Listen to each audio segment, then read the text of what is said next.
Hello everyone, Bunny Billionaire here, and welcome to my channel where I talk about money stuff.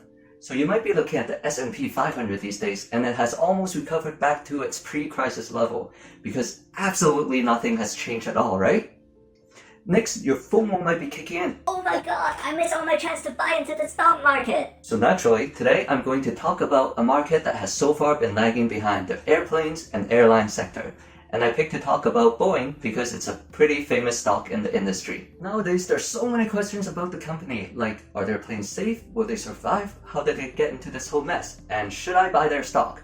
Well, after too many cups of coffee and reading through their history, their executive team, and their financial statement, I'm going to tell you what I think. Okay everyone, so this section is a little bit long, but just bear with me, because this will help us understand how the company made its money in the past, the troubles it has faced in the past, and then from that, hopefully we can take an educated guess what it might do going forward.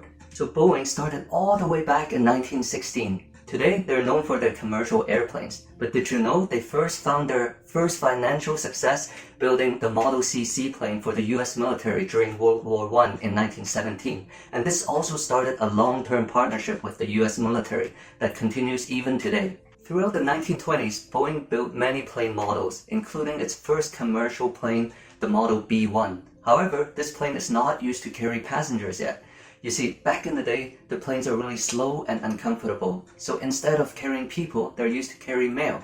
And with this plane, Boeing won many major contracts with the US Post Office, and they even opened a company called Boeing Air Transport in 1927 just to operate these mail routes. In the early 1930s came the Great Depression, so it wasn't until 1939 that Boeing came up with their first profitable civilian aircraft. This is the 314 Clipper. Just a fun note here, this plane is nothing like the planes we're used to today, where we're crammed shoulder to shoulder next to the people beside us. Instead, they have a dressing room, they have a dining salon, and they can only carry 90 passengers. Unfortunately, this plane didn't enjoy success for long because along came the World War II, and the Boeing company has to go back to its military roots to crank out planes for the US military. But the war eventually ended, and Boeing finds its military plane production falls off a huge cliff, and it struggled to keep its thousands of workers. So Boeing has to pivot from the military sector back into the commercial airplane sector. Unfortunately, by this time, there's already a lot of competition. There's the British, the French, and the Soviets. Eventually though, in 1958, Boeing came up with the 707. And this aircraft is capable of transatlantic travel. It's known for its short flight time and also comfortable travel, so it quickly developed popularity among all the passengers. And on the success of the 707, Boeing created the 727 and 737, and these two planes are more capable of landing in regional airport where the runways are shorter. In the 1960s, things just get better and better for Boeing. During this time, the space sector boomed, and Boeing helped create the rocket booster that landed people on the moon, and also they created the lunar roving vehicle. During this time, their payroll doubled, and this all climaxed in 1968 when they created the 747 jumbo jet, which can house 490 passengers, and it held the capacity record for 37 more years. So, the 1970s, this is a really important time to study for Boeing, because if you look at it closely, it sounds a whole lot like today's market, and it's the closest thing we can have to a crystal ball. You see, as Boeing is announcing headline-grabbing projects like the 747, and its stock is going higher and higher and higher, behind the scenes, they're actually borrowing over $1 billion just to fund that program. And that's equivalent to around $7 billion in today's money. And then to make things worse, the domestic airplane market has been going down for Boeing. In fact, they went on for over a year without any domestic airplane orders. And then to add fuel to the fire, the US government stopped a major development program with Boeing in 1971. And then to top everything off, there's a recession that hit the entire US economy in the 1970s. Boeing's payroll went from a peak of 142,000 all the way to 40,000 within just a few years. It wasn't until the late 1970s when the recession ended that things started to improve for Boeing, when air traffic demand increased and the government contract starts pouring in. and it was also helped in part by the Airline Deregulation Act in 1978, which removed the government control over air routes, airfares, and also market entry of new airlines. And with more airlines entering the market, there's naturally a need for more airplanes. Boeing continues with its long recovery in the 1980s, but things are tough for Boeing. As it turns out, the Airline Deregulation Act didn't help out Boeing that much, because with the increase in competition in airlines, this also means that the airlines can't just charge their customer whatever air ticket price they want. So these airlines, they turn around and tell manufacturers like Boeing that they have to make planes on the cheap. And this pushed Boeing down a pretty dark path, but I'll cover more of that later. On top of this, Boeing faces tough competition from Europe, like Airbus. It wasn't until the 1990s that Boeing finally got back its strong financial position by winning major contract with the US Air Force and also creating the Boeing 777 plane that we know today. And it even managed to beat out its longtime rival, the McDonnell Douglas, by merging with them in 1997. At the time, Boeing was thinking that the acquisition will help them acquire the relatively strong military expertise from McDonnell Douglas. And it's also a way to tell them, Haha, I beat you. In the end, it was probably McDonnell Douglas that got the last laugh, because a lot of seniors within McDonnell Douglas actually ended up in executive positions within Boeing. So Boeing took on the culture of McDonnell Douglas. Instead of focusing on quality and design above all else, they focused on cost cutting and beans counting. So instead of making the effort and spending the money in creating the next best thing, instead they took an old design and tried to make incremental improvements to it. For example, trying to stuff more people into the plane or improving the fuel economy. They focused so much on cost cutting that eventually they forgot about safety, and this led to the 737 MAX disaster. And we're done with the history part. If you're still awake, or better yet, if you like what you see, make sure you tap that like button to let me know. So in light of the 737 MAX crisis, Boeing appointed Dave Calhoun to be their CEO starting in January of 2020. Dave Calhoun graduated from Virginia Tech with an accounting degree. Don't get me wrong though, I'm not trying to say that he's inexperienced. In fact, he's a veteran in the airlines and heavy industrial equipment businesses. His most notable experience is probably his 26 years in GE, where for a brief period of time he led the aviation unit. He took control of the unit just months before the 9/11 accident, which rocked the entire aviation business. And also, in 2017, he took control of Caterpillar Company just after the feds raided their corporate headquarters for their bad tax practices. So Dave Calhoun is no stranger to managing a company during a crisis, and I think he's a great pick during this time for Boeing. One thing to keep in mind though, he was on the board of directors for Boeing for 10 years, during which the 737 MAX was developed. So at best, he's a silent bystander as he watched the company loses its focus on planes and the passenger and instead focused on the bottom line and the shareholders. So for the long-term growth of the company, I don't think he's a great answer. And now it's time for the real good stuff after reading through 100 pages of their annual report and quarterly report. So Boeing's business can be broken down into 4 income streams: the commercial airplanes, the defense, space and security, the global services, and also Boeing Capital. The commercial airplane business gets its income from selling or leasing planes to its customer, which are the typical commercial airlines, and this is the business unit that we hear the most on the news. Its major competitor in the sector is Airbus. The defense, space, and security business have customers such as the US Department of Defense, and they account for a whopping 84% of the business unit revenue in 2019. It also has customers like NASA and other international customers. Their major competition in this space is Lockheed Martin Corp, Northrop Grumman, Raytheon Company, General Dynamics Corp, and SpaceX. The global services business sells and provides services to its commercial airplanes and defense customers. This service includes supply chain logistic management, engineering, maintenance and modifications, etc., etc. You get the idea. Next, the Boeing Capital, as the name implies, provide financial services for Boeing's customers to make sure they can finance their Boeing products. It's kind of like how the car dealership help you get the finance and leases for your car. This unit also deals with the investments for Boeing. So here's a breakdown of the revenue streams from all the different business units from 2017 to 2019.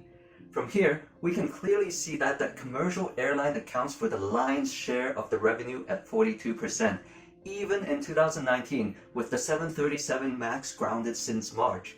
And it normally accounts for 57 to 58% of the revenue.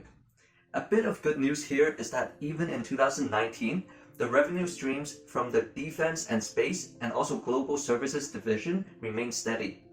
And the global services division earnings even went up. I should also add that the global services unit also has the highest operating margins from 14.6 to 15.4%. Now, let's take a look at how much Boeing has dumped into the R&D for each unit. It's pretty surprising here that global services only accounts for 4% of the R&D cost. Wait a sec, so you're telling me the global services business takes up the least R&D and it earns the highest operating margin. So why isn't Boeing focusing just on that? Great question. I think Boeing actually wants to focus on this business unit. But it can't just focus on this business unit because you see, the global services depends a lot on the success of the commercial airplane business and also the defense business units. Think of it this way. Say Apple announced today that they want to focus on their repair services and their App Store business only and stop selling iPhone and iPad. Well, no one is going to want to use their service and put apps on the App Store if no one is using iPhone or iPads. So in the same sense, the global services unit has to count on the success of the airline business and defense business before it can expand. Actually, Boeing made major progress in expanding their global services unit in 2018 when they acquired KLX, which is why we saw a huge jump in their revenue in 2018 for the global services unit. Okay, so it sounds like Boeing has diversified income from different sources. So even if one plane in one business unit goes down the sink, it should be still okay, right? Is the media just blowing things out of proportion? Well, no, because the 737 is actually a major model for the commercial airline business unit. If you look at this graph here that shows the actual plane deliveries from 2017 to 2019, you'll see that the 737 accounts for normally 69 to 72% of all the planes delivered by the business. So losing this revenue stream is no small matter for Boeing. Not to mention that they're expecting to compensate their airline customers a lot of money for all the damages and disruption caused by the grounding and the delay in deliveries of the 737 MAX. And also, any new and potential customer might now think twice before ordering other plane models from them. In fact, in 2019, after tax, they're having a net loss of $636 million. Okay, so Boeing is losing hundreds and millions of dollars, but is it going bankrupt? To figure this out, we can look at its current ratio, which is the current asset divided by the current liabilities. In plain English, all it's saying is, if it takes all the cash it can easily get within a year, can it pay off all the debt it needs to pay off within the year? And generally, a current ratio of 1.2 to 2 is considered pretty good. Looking at Boeing's current ratio trend over the past 5 years, it has generally been going down, which is not a good sign. But in the latest quarter, Boeing current ratio shot back up to 1.18, so it does look like Boeing will be fine in the short term. But does this really mean the company is already turning around? To answer this, I dug deeper into Boeing's financial statements. From 2018 to 2019, Boeing long-term debt increased from 10.7 billion to 20 billion, an increase of 9.3 billion.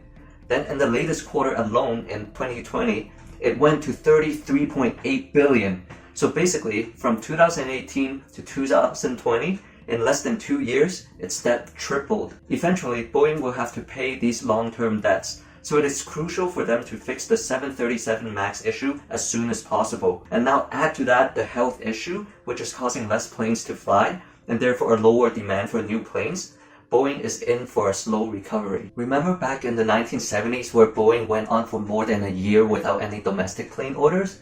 Well, let's look at its stock recovery back then to get an idea of how it might perform going forward now. From its peak in April 1966, it took Boeing more than a decade to recover to the original peak price in 1980. Even if you timed the bottom perfectly and bought at the lowest price around 1970, your stock will still be hovering in the same price region until 1975. Okay everyone, so far we have covered the history, the management, and the numbers behind the company.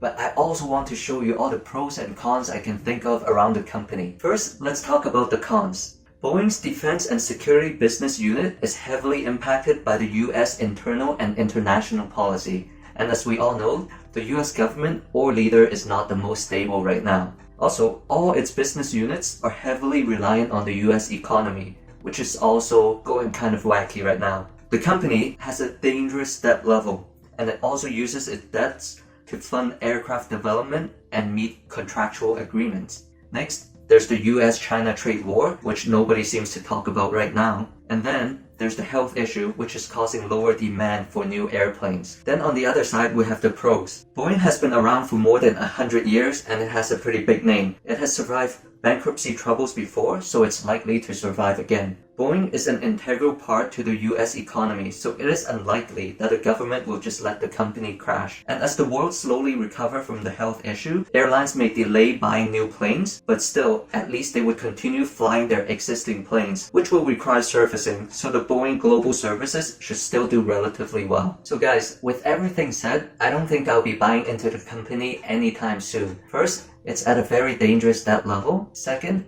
the health issue, even as the economies are opening back up, is uncertain at best. And third, even without the health issue, the Boeing company has to struggle to get its 737 MAX off the ground and also repair its damaged reputation. And then on the upside, if history was any indication, the recovery for Boeing is going to be slow. So when I weigh in the risk versus the reward, it's just not a very good choice, and I think there are better stocks out there. Well, that's it for today's video. Thank you so much guys for sticking around, and hopefully you learned a thing or two about the Boeing company together with me.